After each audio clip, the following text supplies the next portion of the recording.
నమస్తే, welcome to our channel. సభాపతిగాను ఎమ్మెల్యేగాను వెంటనే రఘురామకృష్ణరాజుని తొలగించాలి అంటూ పివి సునీల్ కుమార్ డిమాండ్ చేస్తున్నారు. మరి ఆ డిమాండ్ వెనుక కారణం ఏంటి?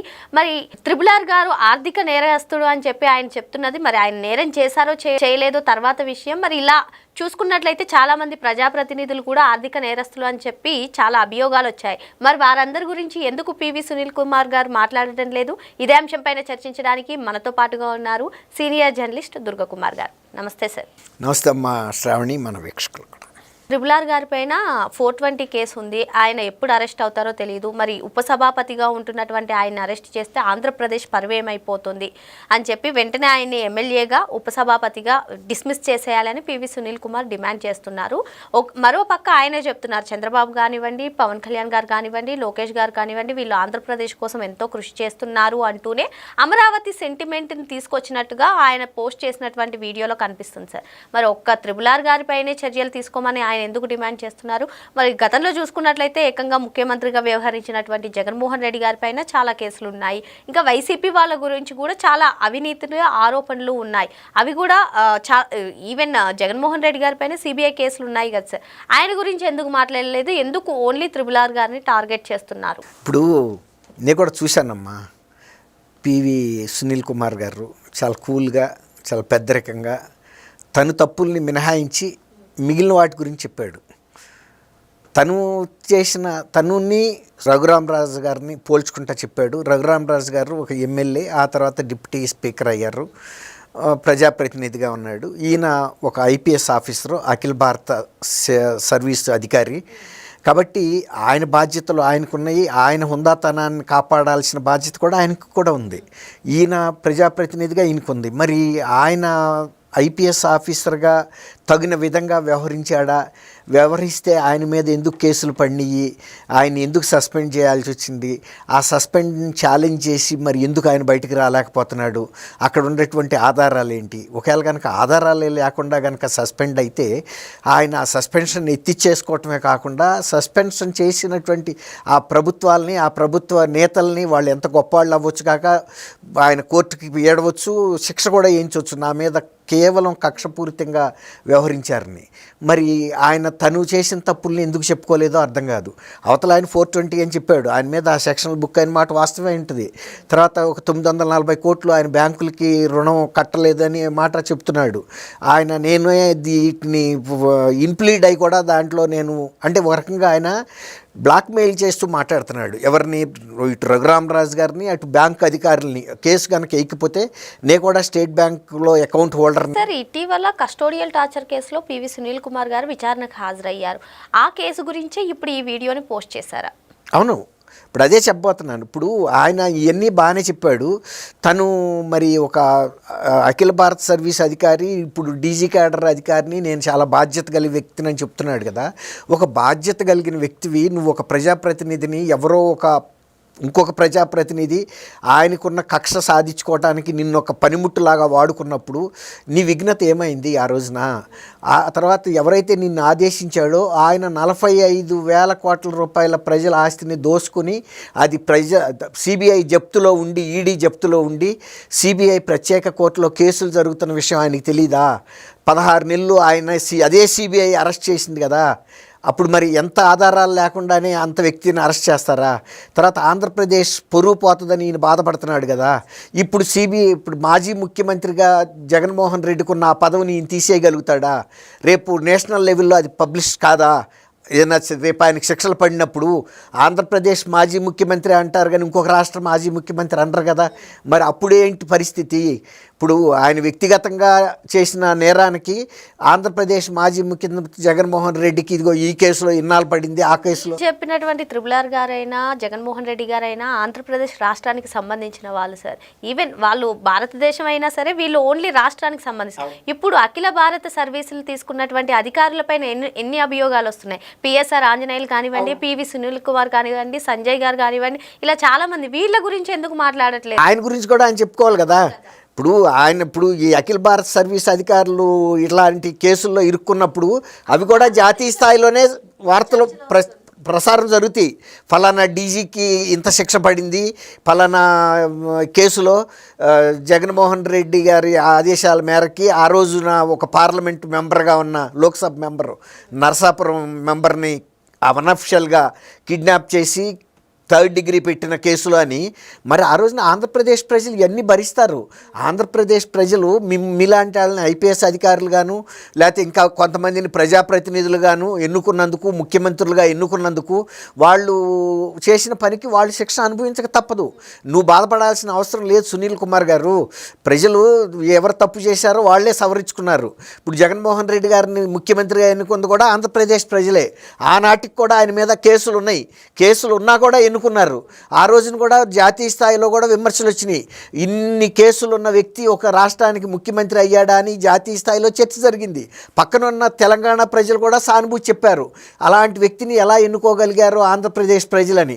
కానీ 5 సంవత్సరాల తర్వాత వాళ్ళు తెలుసుకున్నారు. ఇప్పుడు సామాన్య ప్రజలు ఇప్పుడు మీ అంత చదువుకున్న వాళ్ళు కాదు, అందరికీ అంత విఘ్నత ఉండదు. ఇప్పుడు మీరే కొన్ని తప్పులు చేశారు. మీరే చెబుతున్నారు నేను డీజీ క్యాడర్ అధికారిని, ఏదన్నా మాట్లాడితే బాధ్యతతో మాట్లాడతాను, నా దగ్గర దానికి సంబంధించిన ఎఫ్ఐఆర్ అది పబ్లిక్ డాక్యుమెంటే. అది మీకు ఫలానా రఘురామరాజు గారు అనుచరులు ఇవ్వక్కర్లా. అది సిబిఐలో ఉన్న డాక్యుమెంట్ని ఎవరైనా తీసుకోవచ్చు, యాక్సెస్ చేయొచ్చు. అలాగే అవుట్ స్టాండింగ్ డ్యూస్ ఏ బ్యాంకులకి ఎంత ఉన్నాయి, స్టేట్ బ్యాంకుకు ఉన్న డిఫాల్టర్స్ ఎవరు, తర్వాత యాక్సిస్ బ్యాంకుకు ఉన్న డిఫాల్టర్స్ ఎవరు, పంజాబ్ నేషనల్ బ్యాంక్ ఉన్న డిఫాల్టర్స్ ఎవరు, వాళ్ళు ఎంత మేరకు డిఫాల్ట్ అయ్యారు, ఎప్పటి నుంచి అయ్యారు, ఏ లోను అన్నీ ఉంటాయి అక్కడ. వీళ్ళు ఏదైనా మార్ట్గేజ్ పెడితే ఎసెట్స్ ఏమేమి ఉన్నాయి బ్యాంక్ చేతిలోను. తర్వాత రఘురామరాజు గారిని ఎవరు సమర్థించరండి. రఘురామరాజు గారినే కాదు, ఏ ప్రజాప్రతినిధి బ్యాంకులకి మోసం చేసినా వాళ్ళందరూ కూడా శిక్షార్హులే. చట్టం ఎవరికి మినహాయింపు కాదు. ఇప్పుడు ఆయన డిప్యూటీ స్పీకర్గా ఉన్నా లేకపోతే ఇంకెవరన్నా ఇంకా అంతకన్నా పెద్ద పోస్టుల్లో ఉన్నా కూడా చట్టాలు తన పని తను చేసుకెళ్తాయి. డీజీలను కూడా అరెస్ట్ చేసిన సందర్భాలు. ఢిల్లీ ముఖ్యమంత్రి కేజ్రీవాల్ని అరెస్ట్ చేశారు, డిప్యూటీ చీఫ్ మినిస్టర్ని అరెస్ట్ చేశారు. ఢిల్లీ ప్రజలు తల ఉంచుకోలేదు. చేసిన తప్పుకి వాళ్ళు మంచి వాళ్ళనే ఎన్నుకున్నారు. జగన్మోహన్ రెడ్డిని కూడా ఒక మంచి వ్యక్తి అని ఎన్నుకున్నారు. ఎన్నుకున్న తర్వాత పెద్ద కుంభకోణం, లిక్కర్ కుంభకోణం జరిగింది. తర్వాత అనేక మందిని కిడ్నాప్ చేసి తెప్పించారు ఐపీఎస్ అధికారులను ఉపయోగించి. ఇతర రాష్ట్రాల్లో ఉన్న జత్వాని లాంటి ఒక మహిళను కూడా తీసుకొచ్చి ఇక్కడ కిడ్నాప్ చేసి ఆమెని అరెస్ట్ చేసినప్పుడు కూడా జాతీయ స్థాయిలో పబ్లిసిటీ వచ్చింది. అది ఆంధ్రప్రదేశ్ ప్రజలు తలంచుకోవాల్సిన అవసరమే లేదు. ఎవరైతే ఐపీఎస్ అధికారులుగా ఉండి గులాంగిరి చేసి ఒక నేరస్తుడు చెప్పినటువంటి ఆదేశాలను పాటించారో వాళ్ళు తలంచుకోవాలి. అలాంటి ప్రజలకి ఇవన్నీ మామూలే.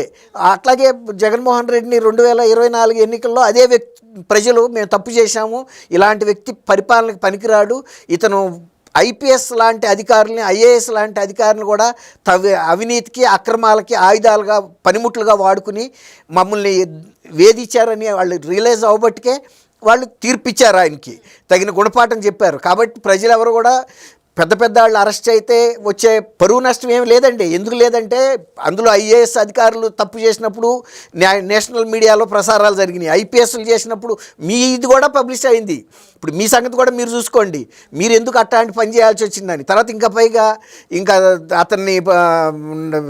అతని మీద కూడా చర్యలు తీసుకోవాలి, ఎమ్మెల్యేగా కూడా ఆయన మీద ఉంచడానికి వీలు లేదని మీరు అన్నారు, బాగానే ఉంది.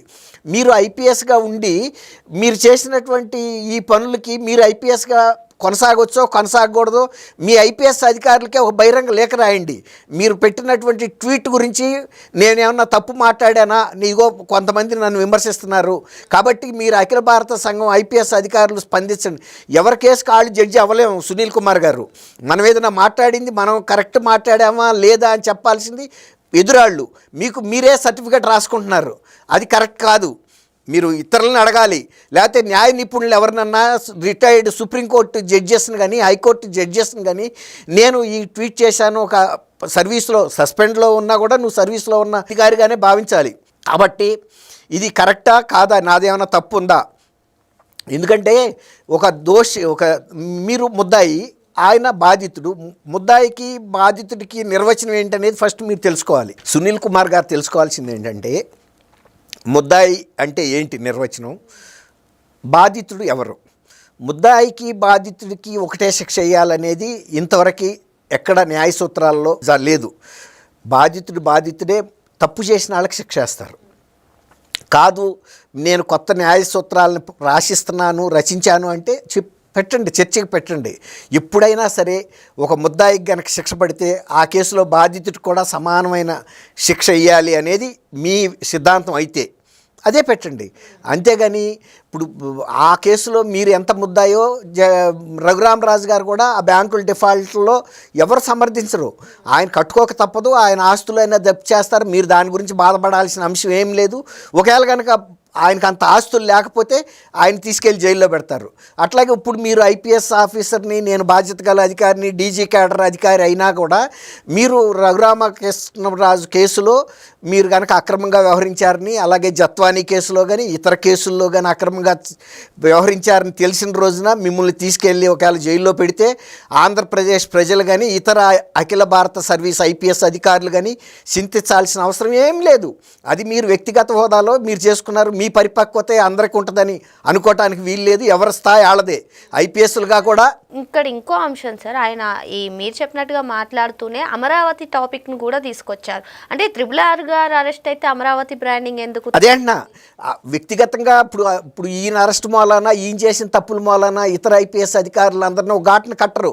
గాడిదలుగానే కట్టేస్తారు, గుర్రాలుగానే కట్టేస్తారు. ఎవడన్నా బుద్ధి తక్కువ వాడికి తెలియదేమో కానీ గాడిదకి గుర్రానికి తేడా.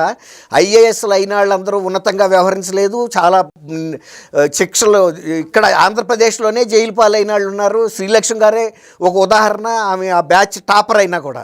అట్లాగే ఐపీఎస్ అధికారులు కూడా వాళ్ళు వచ్చిన బ్యాక్గ్రౌండ్ బట్టి, వాళ్ళ వ్యక్తిగత గుణగణాలను బట్టి, స్థాయిని బట్టి వాళ్ళు వ్యవహరిస్తారు. అదే కొంతమంది ముఖ్యమంత్రులు చెప్పినా కూడా తప్పు చేయమంటే చేయరు. ఎందుకంటే అది చట్టం విరుద్ధం. మీరు ఏదైతే రాజ్యాంగం మీద ప్రమాణం చేసి మేము పాటిస్తామని వచ్చారో అది అమలు చేయలేని ఐపీఎస్ అధికారులు కూడా మినహాయింపు ఉండదు. రఘురామరాజు గారు ఎలా జైలుకి అయితే వెళ్తాడో ఐపీఎస్లైనా, డీజీ క్యాడర్లు ఉన్నా, ఇంకా పైన క్యాడర్లు ఉన్నా కూడా చట్టం ముందు సమానమే. అదే జైలు సెల్కి వెళ్తారు. ప్రజాప్రతినిధులుగా ఉన్నారు కాబట్టి మీ బ్రాండ్ను కాపాడుకోవడానికి ప్రయత్నించాల్సింది ప్రజలే. ఒకవేళ కనుక ఎవరు ఏ స్థాయిలో ఉండి తప్పు చేసినా దానికి సవరణలు చేసుకోవాల్సింది ప్రజలే. కాబట్టి అమరావతి అనేది చిరస్థాయిగా వెళ్ళిపోతూనే ఉంటుంది. బోల్డ్ మంది మీలాంటి ఐపీఎస్ అధికారులు వస్తారు, ఐఏఎస్ అధికారులు, మంచివాళ్ళు వస్తారు, చెడ్డాళ్ళు వస్తారు. అలాగే ప్రజాప్రతినిధులుగా కూడా మంచివాళ్ళు వస్తారు, చెడ్డాళ్ళు వస్తారు. ముఖ్యమంత్రులుగా కూడా పెద్ద మంచివాళ్ళు వస్తారు, చెడ్డాళ్ళు వస్తారు. ఇప్పుడు జగన్మోహన్ రెడ్డికి 5 సంవత్సరాలు ఇచ్చిన తర్వాత మళ్ళీ చంద్రబాబు గారిని ఎన్నుకున్నారంటే వాళ్ళే నిర్ణయించారు. ప్రజలే న్యాయ నిర్ణేతలు, వాళ్ళే న్యాయమూర్తులు. కాబట్టి మీరేమో అట్లాంటి వాటి గురించి పెద్ద బాధపడక్కర్లేదు. నేనేదో ఆధారాలు లేకుండా మాట్లాడారని మేము కూడా ఎవరు అన్నాము. మీరు బాధ్యతగానే మాట్లాడారు. కానీ మీ అంశాలను కూడా అక్కడ మీరు చెప్పుకోవాల్సింది. అంతేగాని ఒకళ్ళని ఎంచే ముందు మనం ఎంచుకోవాలి ఫస్ట్. అంతేగాని ఆయన ఒక్కడే తప్పు చేశాడు, నేను శుద్ధపూసనని ఎట్టా చెబుతారు? ఐపీఎస్లు అయినందువల్ల, డీజీ క్యాడర్లు ఉండేందువల్ల చట్టానికి అతీతమైనదని అనుకోవటం చాలా పొరపాటు. ఎవరైనా వెళ్ళాల్సింది. ఒక జడ్జి కూడా జైలుకి వెళ్ళొచ్చాడు, సుప్రీంకోర్టు జడ్జి. కాబట్టి తప్పు చేసినప్పుడు రాజ్యాంగ వ్యవస్థ ఎన్ని అధికారాలు ఇచ్చిందో అన్ని కట్టుబాట్లు పెట్టింది. అలాగే వాళ్ళు తప్పులు చేస్తే కూడా శిక్షించే అధికారం భారతదేశ రాజ్యాంగానికి పూర్తిగా ఉంది. అది ఎవరికీ మినహాయింపు లేదు. ఈవెన్ రాష్ట్రపతి గారికి కూడా ఎవరి నియమాలు పరిధిలో మాత్రం వ్యవహరించాలి. పరిధి దాటితే రాజ్యాంగం అమల్లోకి వస్తుంది, దాని చర్య తీసుకుంటుంది. ఇంపీచ్మెంట్స్ అనేది ఎందుకు పెట్టారు? పదవి నుంచి తీసేసే అధికారం పార్లమెంట్కి ఉంది. ఎవరినైనా తీసేయచ్చు. సుప్రీంకోర్టు ప్రధాన న్యాయమూర్తిని కూడా తీసేయచ్చు. ఆ తర్వాత కొన్ని క్రిమినల్ ప్రొసీడింగ్స్ కూడా మళ్ళీ మొదలు పెట్టచ్చు. అలాంటి చట్టం కన్నా మించిన వాళ్ళు ఎవరు ఉండరు. మీరు చెప్పిన మీరు కూడా అమలు చేసుకోవాలి. ఇప్పుడు రఘురామరాజు గారు కనుక జైలుకి వెళ్ళిపోతే అమరావతి వెళ్ళి ఎక్కడో షెల్లో దాక్కోవాల్సిన అవసరం ఏం లేదు. ఆ వ్యక్తిగానే ఆయన వెళ్తాడు. ఆయన అమరావతి ఏమి ఆయన తరపున హామీ పత్రం రాసి ఇవ్వలేదు బ్యాంకులకి. వ్యక్తిగతంగానే తెచ్చుకున్నాడు ఆయన. అప్పుడు స్పీకర్ కూడా కాదు, ఆయన డిప్యూటీ స్పీకర్ కాదు. వ్యక్తిగతంగా చేసిన తప్పులకి వ్యక్తిగతంగా ఆయన శిక్షణ అనిపిస్తాడు. ఆ రోజున ఆటోమేటిక్గా డిప్యూటీ స్పీకర్ పదవి ఉండదు. డిప్యూటీ స్పీకర్ పదవి మీరు జైల్లోకి వెళ్తుంది అనుకుంటున్నారేమో, అది అసెంబ్లీలోనే ఉంటుంది. వ్యక్తి మాత్రమే వెళ్తాడు పదవిని అక్కడ వదిలిపెట్టి. అలాగే మీ డీజీ క్యాడర్ని కూడా మీరు వదిలిపెట్టి వ్యక్తిగతంగా సునీల్ కుమార్గా వెళ్తారు. కానీ మీ క్యాడర్ మీ హోదా మీ ఎమ్మట రాదు జైల్లోకి. అక్కడే కోర్టు దగ్గరే తీసేస్తారు దాన్ని అన్నింటినీ. మీకున్న స్టార్స్ని 3 సింహాలని తీసేసి సాదా దుస్తుల్లో పంపుతారు తప్ప యూనిఫామ్లో మాత్రం పంపరు జైలుకి. ఎందుకంటే అది రాజ్యాంగానికి ఇవ్వాల్సిన గౌరవం. వ్యక్తులుగా రాజ్యాంగం మనకు ఆ రక్షణ ఇచ్చింది యూనిఫాము. అది మీతో పాటు తప్పులు చేసినప్పుడు మాత్రం రాదు. ఒప్పు చేసినప్పుడు మీరు వెళ్ళి రాష్ట్రపతి దగ్గర ఒక మెడల్ తీసుకునేటప్పుడు మీరు ఆ డ్రెస్సులో వెళ్తారు, తీసుకుంటారు. జైలుకి వెళ్ళేటప్పుడు మాత్రం సివిల్ డ్రెస్సులోనే వెళ్తారు. అది మనం అందరూ కూడా గమనించుకోవాల్సిన అంశం సునీల్ కుమార్. మరో అంశంతో మళ్ళీ కలుద్దాం. Thank you. Thank you Shravani, మన వీక్షకులకు.